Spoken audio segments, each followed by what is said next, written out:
نحمده ونستعينه ونستغفره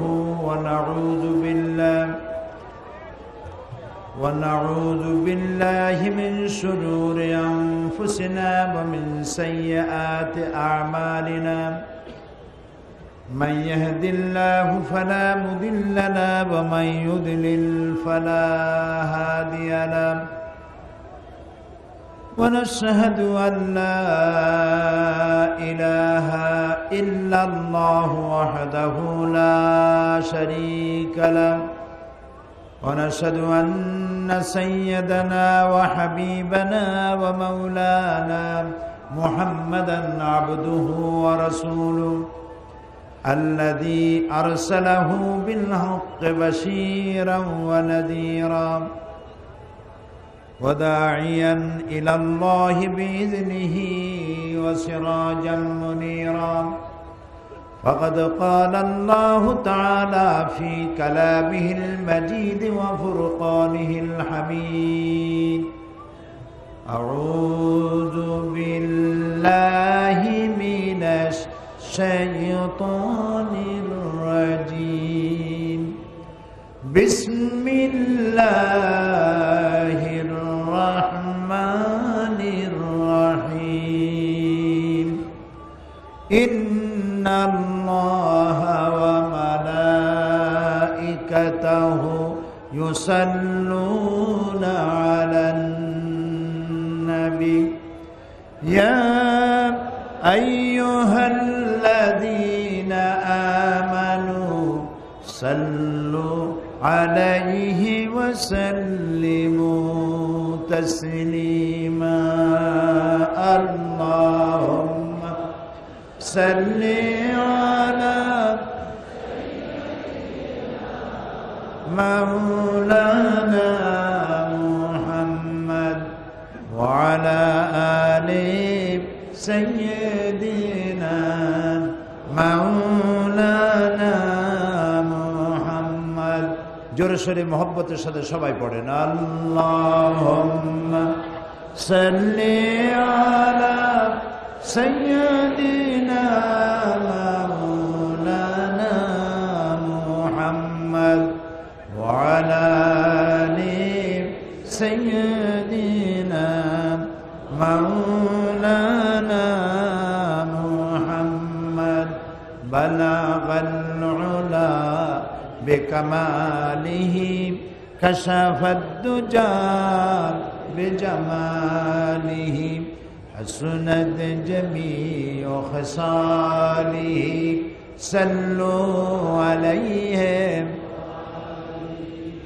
होना ये फूल तो बुलबुल का तरन्नुम भी न हो चमन दहर में कलियों का तबस्सुम भी न हो बलगल उला बिकमालिही कशफत दुजा बिजमालिही हसनत जमीअ खसालिही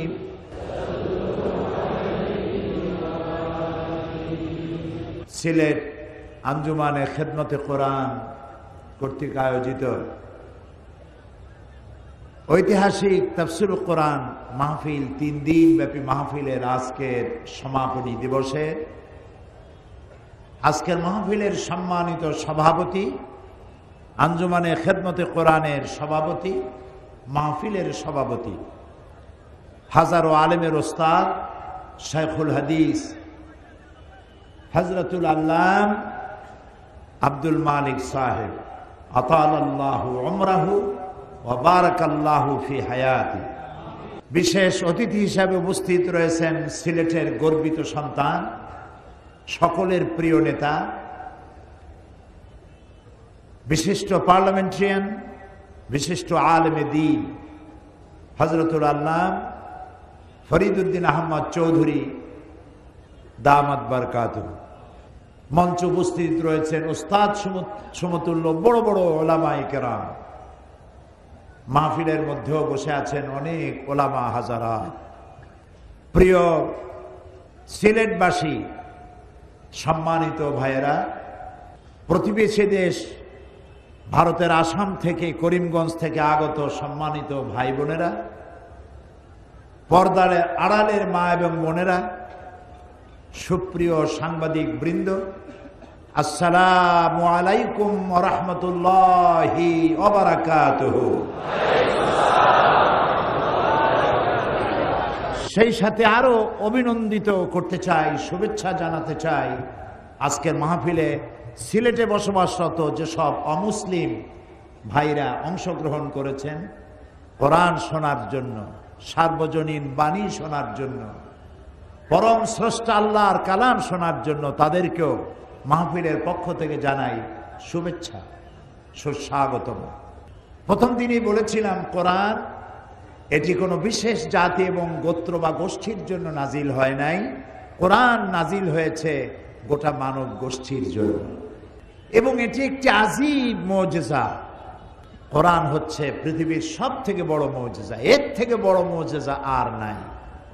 এখন আমাদের বাংলাদেশের জাতীয় পার্লামেন্টে অধিবেশন চলছে, আজ শুক্রবার শনিবার বন্ধ। ওই পার্লামেন্টে আমরা দুই ভাই ছিলাম, ওটাও একটা পার্লামেন্ট, এটাও একটা পার্লামেন্ট। ওই জাতীয় পার্লামেন্টে কোরআন সংকট হয়, এই কোরআনের পার্লামেন্টে কোরআন সংকট কোনোদিন হয় না, বরং প্রত্যেক দিন মানুষ বাড়তেই থাকে, বাড়তেই থাকে। সুবহানাল্লাহ। ওখানে কত কথাবার্তা হয়, কত ফাউল কথাও হয়, এখানে কোনো ফাউল কথা হয় না। এখানে সব কথা হয় আমার রবের কথা হয়, আমার রবের বন্ধুর কথা বলা হয়, মুহাম্মদুর রাসূলুল্লাহ সাল্লাল্লাহু আলাইহি ওয়াসাল্লামের কথা বলা হয়। এটি কোরআনের পার্লামেন্ট। সুবহানাল্লাহ। যেখান থেকে আমরা আমাদের জীবনের সঠিক সন্ধান খুঁজে নিতে পারি। ওখানের সিদ্ধান্তে ভুল হতে পারে, এখানের সিদ্ধান্তে কোনো ভুল হতে পারে না, কখনোই পারে না। কারণ এ সংবিধান, ওখানেও একটা সংবিধান আছে, এখানেও একটা সংবিধান আছে। ওই সংবিধান মানুষের তৈরি, আর এই সংবিধান আমার রবের তৈরি। গালফ অফ ডিফারেন্স, আকাশ আর জমিনের পার্থক্য। আল্লাহ তাআলা সমস্ত নবীদেরকে তাদেরকে মুজিজা দিয়েছেন। কারো মুজিজা ছিল লাঠি, লাঠি ফেলে দিলে সাপ হয়ে যেত। কোন নবী? মুসা আলাইহিস সালাম। আপনাদের ওয়াজ শুনাইয়া মজাই আলাদা, কারণ আপনারা আমার থেকেও ভালো জানেন আলহামদুলিল্লাহ। দাউদ আলাইহিস সালামের মুজিজা ছিল লোহা দিয়ে বিভিন্ন যুদ্ধাস্ত্র তৈরি করতেন, প্রয়োজনীয় জিনিসপত্র তৈরি করতেন, তার মানে খন্তা কোদাল বানাবার কাজে লাগাতেন। এই লোহাগুলি হাতের মুঠায় নিয়ে চাপ দিলে পানি হয়ে গলে যেত, এটা আগুন দিয়ে পোড়ায় নরম বানানো লাগতো না। এটি তার মুজিজা ছিল। এবং তার কণ্ঠে দিয়েছিলেন আল্লাহ অপূর্ব কণ্ঠস্বর। তিনি যখন জাবুর তেলাওয়াত করতেন, উড়ন্ত পাখিরা চতুর্দিকে বসে যেত তা শোনার জন্য, মানুষেরা পাগল হয়ে যেত শুনতে শুনতে।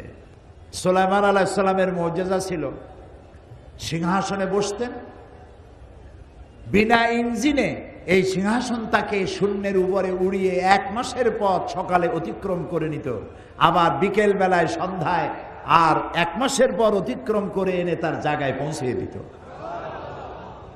ঈসা আলাইহিস সালামের মুজিজা ছিল আজন্ম কুষ্ঠব্যাধিগ্রস্ত ব্যক্তির গায়ে হাত বুলিয়ে দিতেন, রোগ ভালো হয়ে যেত।